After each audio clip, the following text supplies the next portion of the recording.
After tapping all their resources, investigators are unable to link the killer to his crime. Will 6 beer bottles make a case?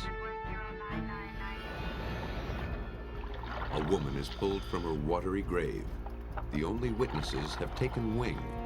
Detectives must use an empty cocoon to catch a murderer. A shrewd serial poisoner stays one step ahead of the law. To stop him, investigators need to rouse a confession from a graveyard of deleted computer files. Police rarely have the benefit of smoking guns or bloody fingerprints to solve crimes. After the obvious leads grow cold, detectives with an eye for detail can use science to probe the most unlikely sources.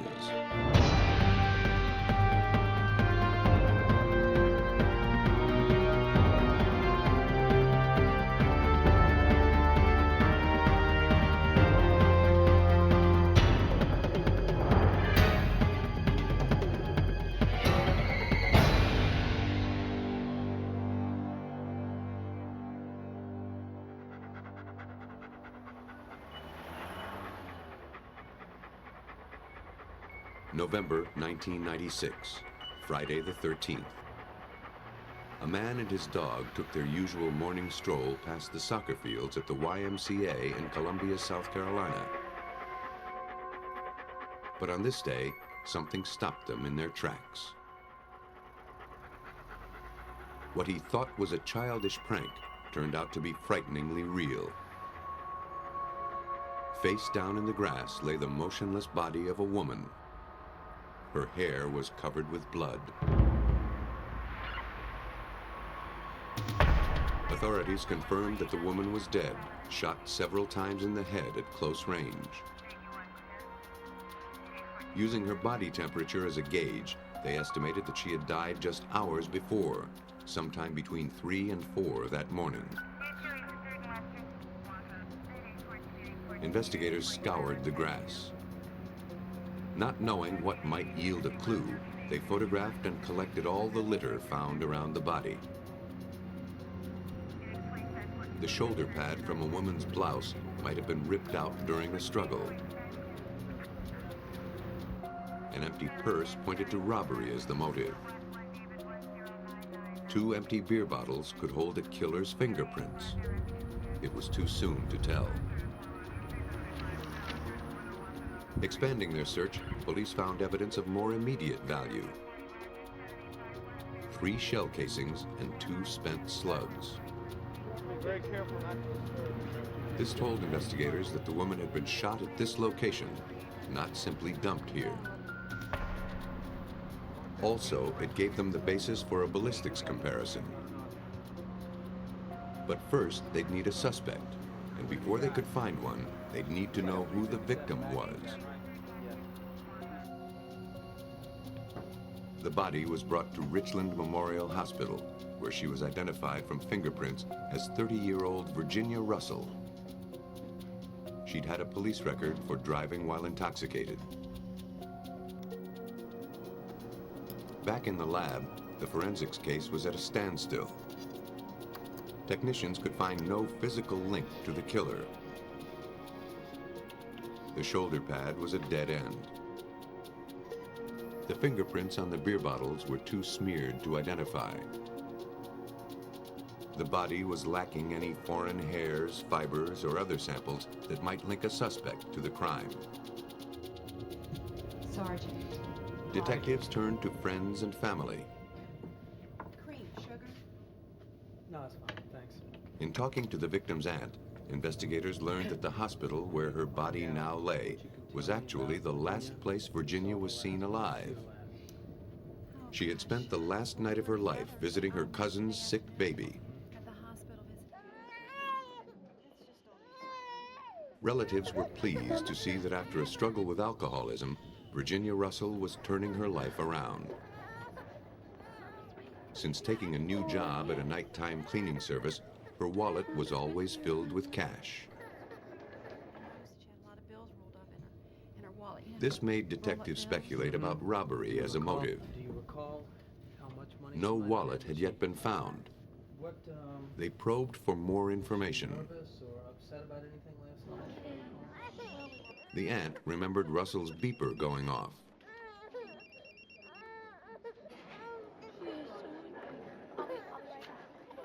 When Russell returned the page, she was overheard taking directions to an address in the neighborhood of Olympia. But Russell wasn't heading out to clean an office. Nor was that the line of work that paid her bills. As another family member conceded to police, Virginia Russell was a call girl working for an escort service. The job put her in the company of any number of shadowy characters, most of whom concealed their identities.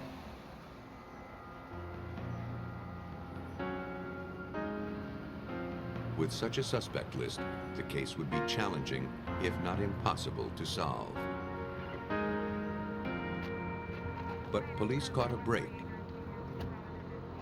The day after the body was discovered, they found her car in a parking lot in Olympia.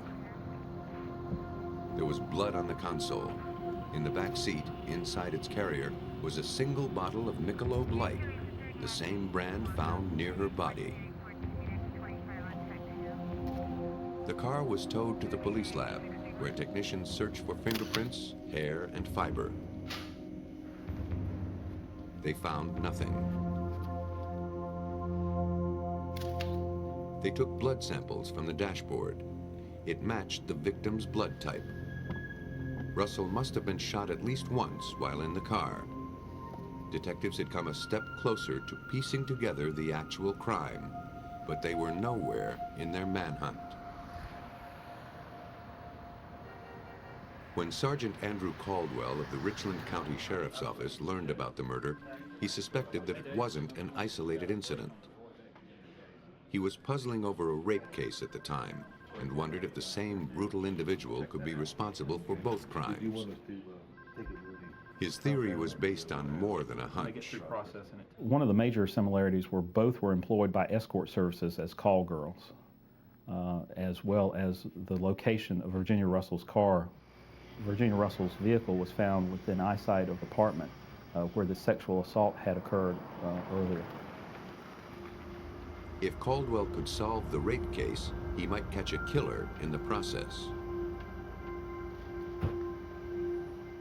On the evening of November 10th, 3 days before Virginia Russell's death, a 20-year-old call girl was dropped off in Olympia by a driver from the service. She was to meet a man who said his name was Daniel Davis.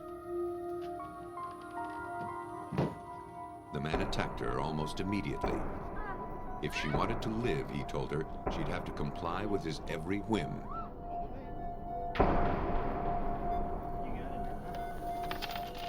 He dragged her to the bedroom and sexually assaulted her. After the attack, he emptied the young woman's wallet and threw her out of the house. As she wandered, dazed, into the neighborhood, her assailant drove away. She got one last look at his face before calling for help. Daniel Davis was a fake name. The apartment, investigators learned, was rented to a man named Roy Beck, Jr., who matched the description the victim gave police. His was a familiar name around the department. A series of burglaries had kept him in and out of trouble since his teenage years.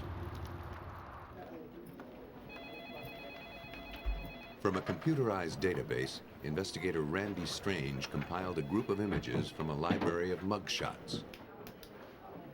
By bringing up the specifics of the suspect as far as age, race, height, hair color, the computer automatically gives us possible candidates that match the suspect. Like Roy Beck, all of the men were in their mid-20s, around 5'5", with dark hair. From that lineup, the victim identified Roy Beck, Jr. as her attacker. Officers went to Beck's apartment to arrest him for the attack on the call girl, but he was one step ahead of them. They found the place abandoned and in disarray. The power had been turned off. Beer bottles and other garbage were strewn on the floor. Armed with a search warrant, investigators combed through the mess, looking for clues linking Beck to the rape. They found ammunition for various guns. Detectives thought they had found a positive link between Beck and the murder of Virginia Russell. But none of the ammunition matched the fatal bullets. Investigators directed their energy into finding Beck. To get their hands on him, they set up a sting. They obtained an arrest warrant for the sexual assault, then contacted Beck's old girlfriend. We were able to persuade her into helping us find him. She paged him and he returned the page and asked for her to come pick him up at an apartment complex in town.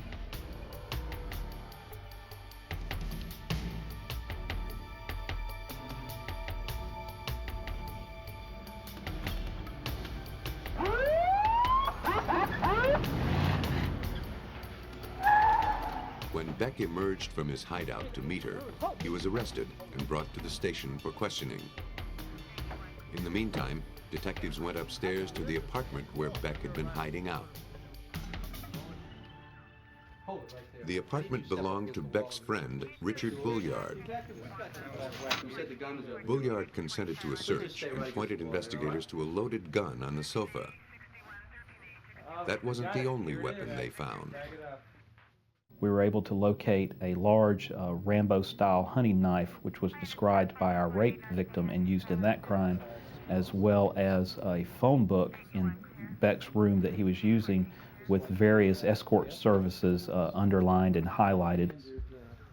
The gun, knife, and a pair of boots were collected and brought to the lab, where the first solid links to Virginia Russell's murder were forged. Ballistics proved that the gun found in Bulliard's apartment was used to kill Russell. The boots had blood on them, consistent with the victim's type. With the evidence mounting against him, it seemed impossible that Beck could dodge a murder conviction. But he did his best to wriggle out of it by laying the blame on his friend, Richard Bulliard. The gun was in fact registered to Bulliard, and, Beck argued, the boots belonged to him too. Investigators couldn't deny that all the evidence was found in Bulliard's, not Beck's, apartment. Investigators were at an impasse. The rape victim's testimony had established Beck's violent pattern of call girl solicitation and robbery, but that evidence was circumstantial at best. Without tangible clues, investigators had no way of proving beyond reasonable doubt that Beck had ever been with Russell or that he, and not Bulliard, had fired the gun. With the case crumbling before their eyes, detectives had to gamble on a long shot.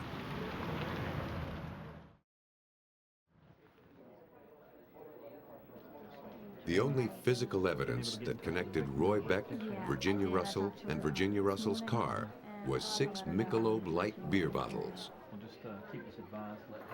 Investigators had found 2 empty bottles next to the body, 3 empty bottles in Roy Beck's abandoned apartment, and 1 unopened bottle in the victim's car. If they could be shown to have come from the same six-pack, it would prove that Beck had been with Russell that night. But without usable fingerprints, linking the beer bottles seemed impossible. Anheuser-Busch distributes almost 200 million bottles of Michelob Light each year. Finding a connection between the 6 bottles seemed remote. Without it, Roy Beck would go free. To tie a murderer to his crime, detectives in South Carolina had the improbable task of proving that 6 bottles of beer came from the same six-pack. For help, they turned to the Anheuser-Busch bottling plant in Williamsburg, Virginia. In turn, Mark Landers, manager of quality assurance, relied on a coding system the company had adopted just that year. The code in question was 17 October 96, and the other four characters were WF58. The first part of the code showed that the beer was bottled on October 17, 1996. The W stood for the Williamsburg plant, and the F indicated a particular line within the system. The final part of the code, 58, specified that the beer was bottled during the 58th 15-minute increment on that day. As the bottles are packaged and labeled, they are placed in 6-pack carriers and in a case. All of the bottles produced during a 15-minute time period will contain the same exact code. In Lander's expert opinion, the beer bottles in Beck's house had come from the same carrying case as the bottles found near the victim. It was an irrefutable argument that locked Beck to his crime.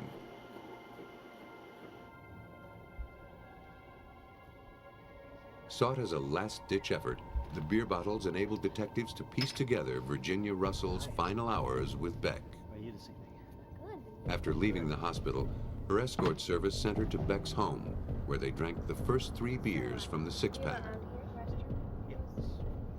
Police surmised that when Virginia stepped out of the room, Beck discovered the stash of money in her purse.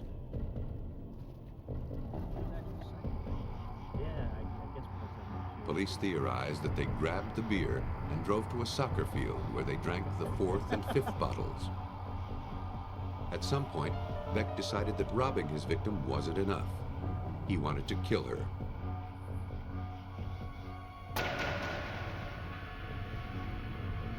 He shot her in the head, dragged her out of the car, and shot her twice more.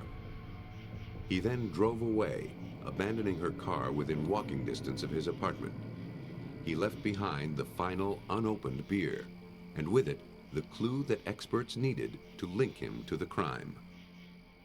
I remember during the testimony, Beck's defense attorney listening to this testimony, putting his head in his hands and shaking as if he didn't know how to recover from this very damaging testimony that was occurring.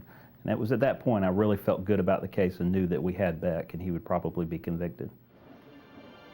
By paying strict attention to the most banal of clues, detectives made sure that Beck would pay for his crime. He was sentenced to life in prison. Sometimes it's not the evidence that's so improbable, but rather the unlikely way in which it's found. In western Michigan, the cool, brisk current of the Muskegan River is a popular summer attraction for canoers, fishermen, and inner tubers. But in June of 1989, its peaceful waters divulged a violent secret.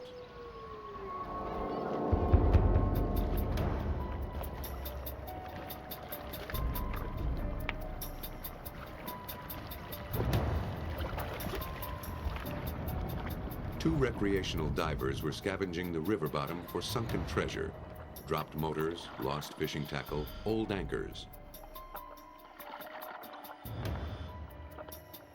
A flash of metal told them they were onto something big, bigger than they thought. It was a red car, belly up in a 15-foot indentation, and there was something floating inside it. Peering through the windows, the divers saw the bloated figure of a human body. They contacted the police.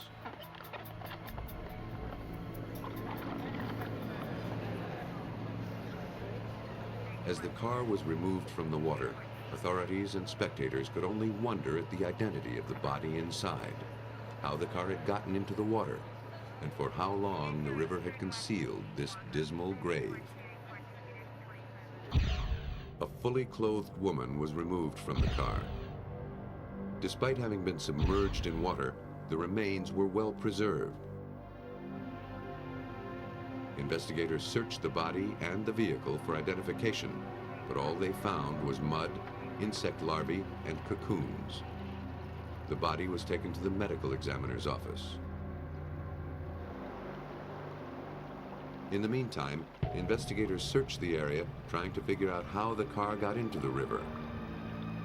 The vehicle had little body damage. The nearby overpass showed no indication of a car accident.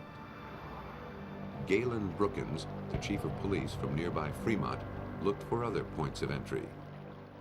One of the theories that we had entertained was that it was possible for motor vehicles to come down this trail, which other vehicles obviously had, and to end up in the river at this point in a very straight trajectory. The strong current had carried the car to the other side of the pilings, where it finally settled in a deep ditch. Because the car had landed in a deep ditch, it was impossible to see it from the surface. Detectives hoped that the autopsy would disclose the secrets that the river had kept hidden. The medical examiner had two tasks: to help identify the body and to find out how she died. Dental x-rays and fingerprints were taken in the hopes of giving a name to this Jane Doe. Head wounds pointed to the cause of death. This woman didn't die in a car accident.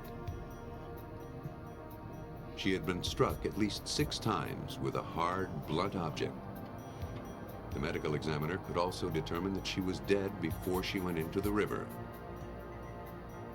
Someone had tried to conceal her body by pushing her vehicle into the murky depths. While the autopsy was being performed, police ran a search on the vehicle identification number. They learned that the car belonged to David Smith, a nursing home employee who lived not far from the Muskegan River. The discovery of the car and disclosure of David Smith's name raised eyebrows at the nearby Fremont Police Department. 9 months earlier, on October 2nd, Smith had paid a visit to the station. He came to report his wife missing. At the time, police suspected nothing more than a typical domestic dispute and a spouse who was blowing off some steam. He and his wife had had a disagreement, and she had left on Friday evening, September 30th, and that he had not seen her since that time. Smith told police that his 5-year marriage to Hai Yan, a Korean national, had turned sour. After their latest screaming match, she threw a plate at him, then climbed into her car and drove off. After the officer had interviewed him, he had indicated that he should take and contact relatives and friends and try to determine if any of them had heard from her, and then report back to our department. But months passed without any follow-up from David Smith, nor any sign of the missing woman or her car. When detectives checked up on Smith, they were surprised at what they found. Police learned from interviews with friends and family that Smith was hardly acting like a grieving spouse. Just 4 days after reporting his wife missing, he had filed for divorce. He'd been actively dating since and wasted no time in pawning Hai Yan's jewelry. Clearly, Smith didn't expect to hear from Hai Yan ever again.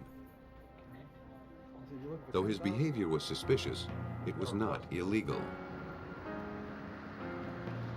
The situation had all the ingredients of a homicide, except there was no body. Police were determined to find Hai Yan, dead or alive. In February 1989, 4 months before the body was recovered, Brookins turned to the Michigan State Police for help.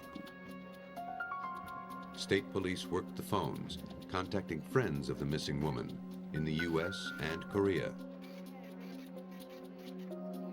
No one had seen or heard from her since September. Now missing for 5 months, investigators were losing hope that Hai Yan would ever surface.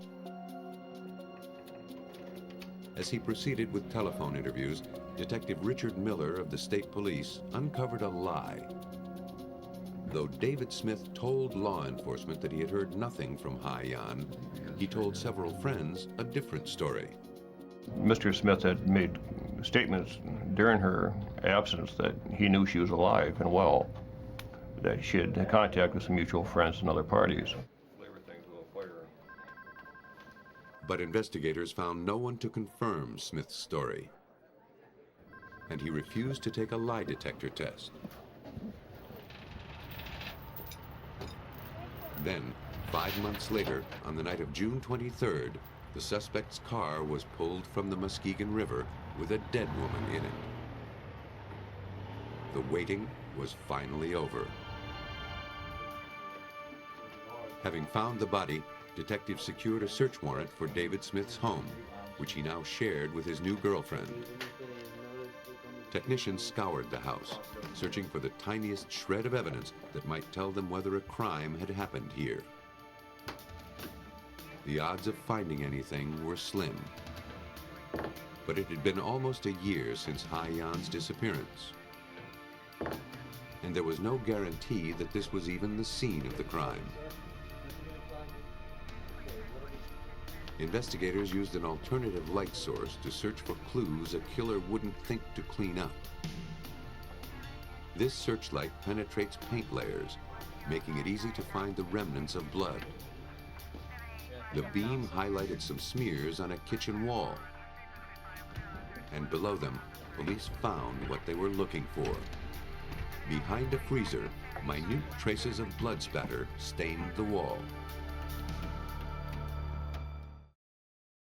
The crime lab personnel further expanded their search in the immediate area, and by removing molding along the wall, we discovered a large area of contamination from human blood. They believed this to be the scene of attack. From the pattern of the blood spatters, investigators were able to corroborate the medical examiner's findings. Someone had been beaten numerous times with a blunt object. From the amount of blood under the floor, it was likely that the person had been fatally wounded. But detectives faced a big problem. They were able to eliminate David as the source of the blood, but there were no records of Haiyan's blood type. She had been in the water too long to determine it from her remains. DNA tests at the time also were not sensitive enough to be of use. Someone had been severely beaten in this kitchen, but detectives couldn't yet make an airtight case for murder. To arrest Smith, investigators needed some hard evidence to link him to Haiyan's murder. In order to nail their suspect, police hoped to trap Smith in his own lies. He had told several people that he knew Haiyan was alive as of January. If police could prove that she'd been in the water prior to then, they'd be able to prove that Smith had intentionally concealed the crime. But they had a major obstacle to overcome. We were able to show the cause and manner of death, but we were not able to determine by her state of preservation exactly when she died. Miller had an idea. He remembered that when the car was fished from the water, cocoons had been removed from the windshield and fender. He knew that insects are helpful in determining time of death on land. Could they do the same in the water? In order to tie David Smith to his wife's death, detectives in western Michigan needed to determine how long her body had been in the river. Their only clue was a cocoon. Police turned to forensic entomologist Richard Merritt to see if he could learn anything from this unlikely witness. Well, when I received the specimens from Detective Miller, I saw that they were black flies. And black flies are a group that I've been working on for the past 20 years. So I knew right away that there was something there that I could identify and probably give some more information that they didn't have on the case. Merritt would rely on his knowledge of the black fly's life cycle to calculate when the car hit the water. Like all insects, the black fly goes through 4 life stages. The first stage is the egg. Black flies in the Muskegan River hatch in November or December, then turn into worm-like larvae. The larval black flies remain in that stage and grow during the winter in the river on any substrates that they can attach to. Could be leaves, could be rocks, or in this case it was a car. In April or May, the larvae enter the pupal stage. They build cocoons around themselves and remain dormant until late May or early June, when they emerge as adult flies to start the life cycle over again. The presence of cocoons on Hai-Yan's car told Merritt that the vehicle had to have entered the water no later than November. For that particular species to be found on the car in late June as it was, the immature stage had to occur for the entire winter on the car in the river. Otherwise, you would not have had that particular species. Merritt's findings proved to Detective Miller that David Smith had completely fabricated the stories about his wife's whereabouts since her disappearance. He'd said she was seen in January. The cocoons said she'd been in the water since November. Mr. Smith had told co-workers and others that he knew his wife was alive and that she had contact with various people across the nation.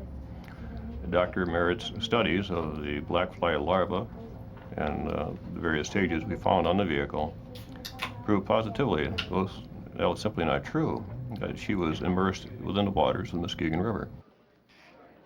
The insects proved that Smith was lying, no doubt to cover his tracks. And apparently, his weren't the only set. When news of the murder investigation came out, a co-worker told police that a month before Hai-Yan's disappearance, David had been trying to find a hitman. Police subpoenaed Smith's phone records. In September, there was an unusually high number of calls to two numbers in Pittsburgh. One was the dry cleaning plant where his father worked. The other was traced to the home of one of the father's co-workers, Kenny Lamont Latimer. When investigators confronted Latimer with the evidence heaping against his acquaintance, David Smith, Latimer crumbled. He told police that Smith had offered him $5,000 to kill his wife. By the time he'd hired Latimer, Smith's marriage was a wreck. But he was already paying alimony to a first wife and didn't want another liability. He hired Latimer to kill the victim with a dose of bad heroin.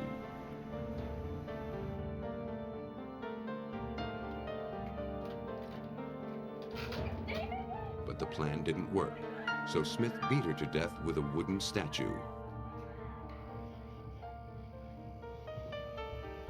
Smith and Latimer then put her into her car and pushed it into the river.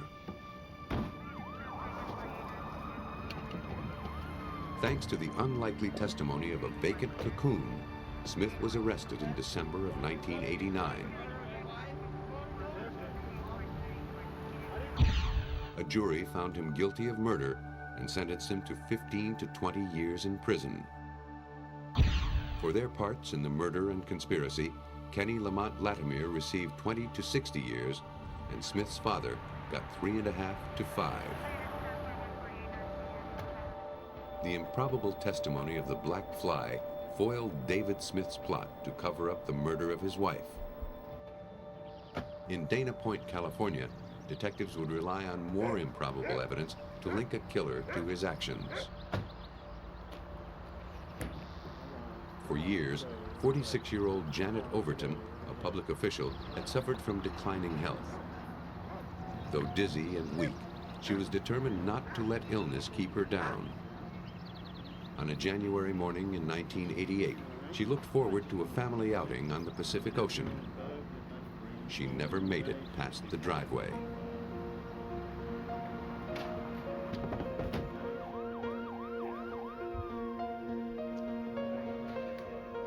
Janet's husband, Richard, summoned paramedics. But Janet was beyond help.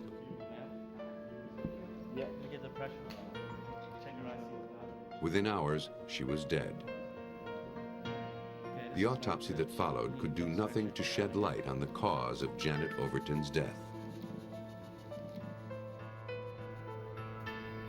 A routine scan of her blood and tissues was performed in order to find commonly used substances. It eliminated all conventional over-the-counter or prescription drugs as having contributed to her death. Her strange illness seemed to be as much of a mystery in death as it had been in life. For 4 years, Overton suffered from weight loss, stomach aches, tingling in her fingers, and a rust-colored rash. None of the specialists could make a diagnosis, despite extensive testing for viral infections, allergies, bacterial problems, anything that could explain the strange illness. Toxicologist Paul Sedgwick was called in. They were completely baffled. They checked right and left. There are stacks of records a couple feet high, and from whatever I can see, they never did find a specific cause for any of the symptoms that they found. All they knew was that Janet Overton had been ravaged from the inside out.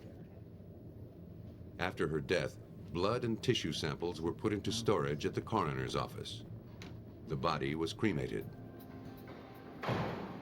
Her death might have remained a medical curiosity, but then a tip phoned in to Lieutenant Tim Carney of the Orange County Sheriff's Department turned it into a homicide investigation. 6 months after Janet Overton's demise, Richard Overton's first wife, Dorothy, told officers to take a good look at her ex-husband's past. Her daughter had made an odd discovery while visiting Overton's home. While going through some of Richard's things, she found a syringe, rubber gloves, and a tube of mascara. She reported them to her mother, who contacted the police. Carney dug through 20 years of records to uncover the Overton's family secret. Dorothy Boyer told us that after her divorce from her husband around 1967, that there was a series of years where she suspected her husband had been poisoning her. Like the second Mrs. Overton, Dorothy's health declined between 1967 and 1973.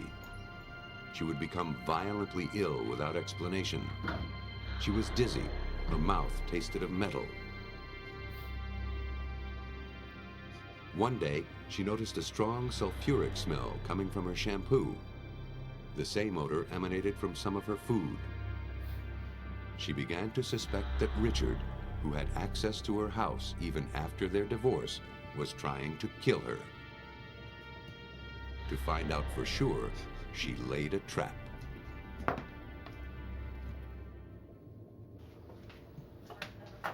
With the help of the Sheriff's Department, Richard Overton's first wife, Dorothy, devised a plan to see if he was poisoning her. She cleaned a new coffee can with rubbing alcohol, then marked the lid so that she would know if it had been tampered with. The rest would be up to Richard. After 3 days, she discovered that someone had opened the lid. Fingerprints lifted from the can were compared to Richard's, taken when he applied for a municipal job. They matched. Without his ex-wife's permission, Richard Overton had snuck into her house, gone into the cupboards, and mixed some reddish powder into her coffee. When the contents were tested, investigators discovered a strong-smelling mineral called selenium. Selenium is an element which in small amounts is necessary for good nutrition and health. In large amounts, it's poisonous. Richard was brought in for questioning. He initially denied having poisoned Dorothy, but confronted with the evidence, he confessed. Dorothy agreed to drop the charges so long as Richard stayed out of her life. Now, 20 years later, Richard Overton faced another round of questions regarding the poisoning of his second wife, Janet. But before detectives could go after him, they needed to find out if selenium poisoning had contributed to the death of Janet Overton. On paper, the two Mrs. Overtons seemed to have suffered from the same undiagnosed ailment. According to Lieutenant Carney, it looked like history was repeating itself. What we looked at was comparing Dorothy Boyer's 1970, late 60s, early 70s medical history from doctors along with Janet Overton's medical history in the 1980s. And what we saw was almost a mirror copy of symptomology of classic heavy metal poisoning. Dorothy Boyer, and now police, wondered if the mascara Richard's daughter found in his home contained selenium. In one simple test for selenium, the questioned sample is dissolved in a test tube. Hydrochloric acid and other chemicals are added. If the solution turns red, that indicates that selenium is present. Tests on the mascara showed it contained selenium. Detectives contacted the mascara manufacturer. Selenium, they learned, is not an ingredient in any of their cosmetics. If it was found in the product, it had to have been added after it was purchased. If high quantities of the mineral could also be detected in samples from the victim's body, investigators would have a solid foundation in their case against Richard Overton. To investigators' dismay, no abnormal amount of selenium was found in any of the victim's tissue samples. The investigation halted in its tracks. But it wouldn't be shut down for long, thanks to a lucky discovery in the lab. From the open vial of Janet Overton's stomach contents, Sedgwick was overpowered by the smell of bitter almonds, the signature of a far deadlier poison than selenium. And I knew instantly that there was cyanide from even 2 feet away. Only 50% of the population are genetically predisposed to smell cyanide. And because the original testing was done under a fuming hood, the smell was easy to miss. Had it not been for Sedgwick's chance discovery, it's likely that the cyanide would have stayed hidden forever. We didn't detect cyanide initially because it's one of the less common compounds that we see. It requires special testing and is not in the general screens that are initially called for. Sedgwick determined that Janet Overton's blood, brain, and stomach samples contained cyanide. Even a small dose of the white powder can be lethal. 1 year after Janet Overton's demise, her cause of death was ruled acute cyanide poisoning. To Detective Carney, Richard Overton appeared to be the most likely suspect. But poisoning cases are notoriously hard to solve. Forensics can be used to identify the deadly toxin, but are of little help in tying the poisoner to the body. Lieutenant Carney knew that he had an uphill battle. Proving a poison case can be difficult when time goes by. You still need to look at the aspects of the investigation, which include not only physical evidence, and we're talking about years of poisoning here, and also you have to look at motive and opportunity. And so far, investigators had found neither. It was true that Richard Overton had a history of tampering, but in person, he hardly seemed the murderous sort. He was a bright, accomplished man who had nothing to gain from his wife's death. There was no financial motive. Janet's life insurance policy had been paid out to her son. Nor was there a history of violence. The 15-year marriage was loving and supportive, Richard said. At first, detectives didn't let on that they knew about his attempts to poison his first wife. They simply asked Richard who might have tried to poison Janet. He mentioned that his wife had enemies, stemming back to her involvement in local politics. Janet had also struggled with depression. He couldn't rule out the possibility that she had killed herself.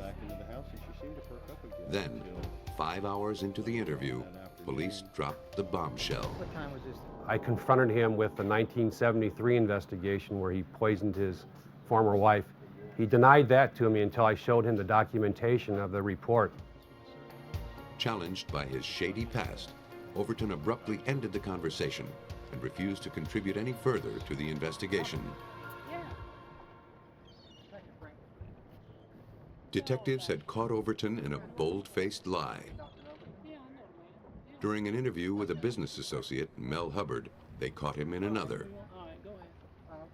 Overton had told detectives that he had no access to cyanide. Hubbard told a conflicting story. Mr. Hubbard informed us that, in fact, he does use cyanide in the extraction of gold and silver from ore samples in his mining operations, and he keeps cyanide on hand at his residence. Mr. Hubbard also informed me that Richard had keys to his residence and would care for his home when Hubbard was away during his mining operations. Discovering that Richard had had access to cyanide was like putting him in the same room with the murder weapon. To place that weapon firmly in his grip, detectives would need to find motive. Without it, they'd have little chance of getting this case to court, and even less of a chance of a conviction. Armed with a search warrant, sheriffs descended on the suspect's home. They seized Richard's diaries, along with his computer, and 131 diskettes. Richard's children had told investigators that he kept a voluminous diary. First, he'd write notes longhand, and then he'd type more detailed versions into his computer. Finding some confession in the suspect's own words would be detectives' last chance at making their case. Careful inspection showed that some of the writing had been manipulated. Entries had been whited out. The page corresponding to the date of Janet's death had been removed. By using an ultraviolet light to see through the whiteout, investigators learned that Richard suspected Janet of having an affair. There was the possible motive, but investigators needed more to prove it.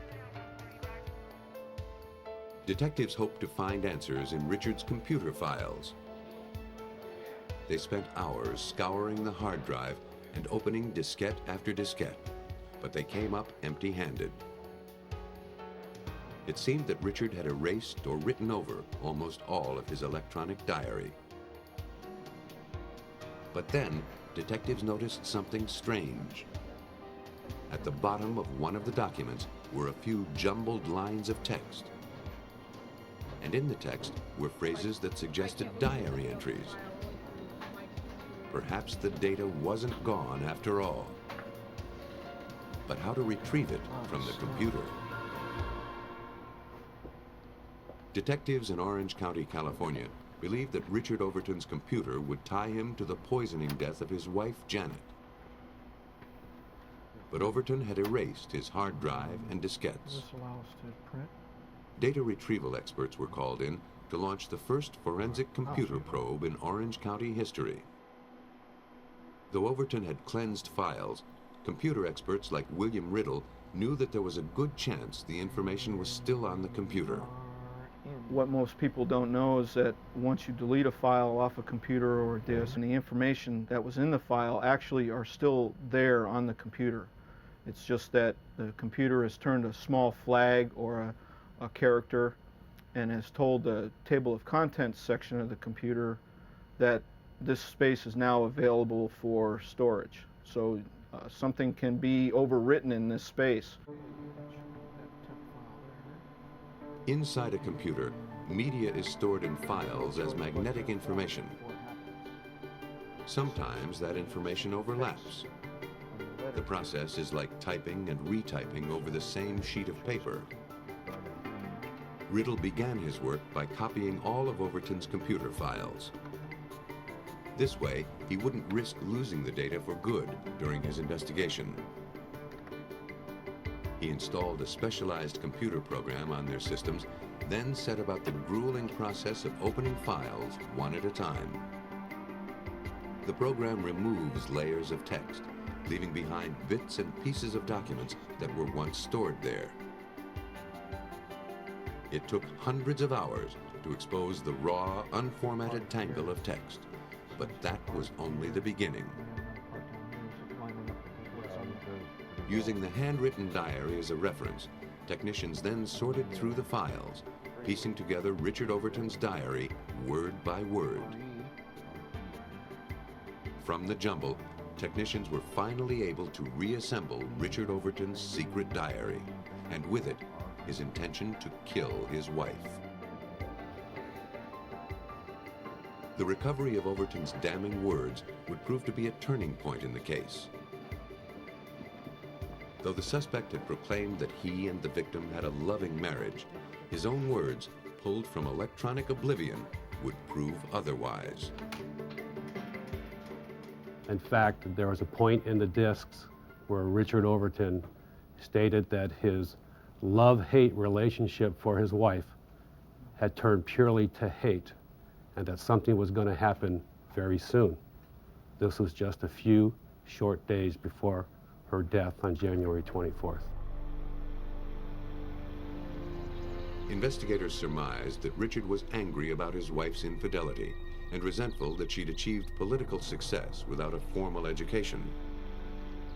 As he had done with his first wife, he added selenium to his wife's beauty products and food to set up a long-term illness. At some point, he'd stopped giving her the selenium and it cleared from her body. Then, he administered a single lethal dose of cyanide to kill her. He thought that no one would ever be able to catch him. And he was nearly right. Had it not been for his own writings, detectives would have had only their suspicions. After years of investigation, they now had both motive and opportunity. The information retrieved from the computer disks convinced the jury that Richard Overton had plotted for years to kill his wife. After only 6 hours of deliberation, they found him guilty of first-degree murder. He was sentenced to life in prison without parole. Even in the wasteland of computer files, beer bottles, and insect cocoons, a keen investigator can find a murder conviction. The most pivotal clues are sometimes waiting to be uncovered from the most unlikely sources.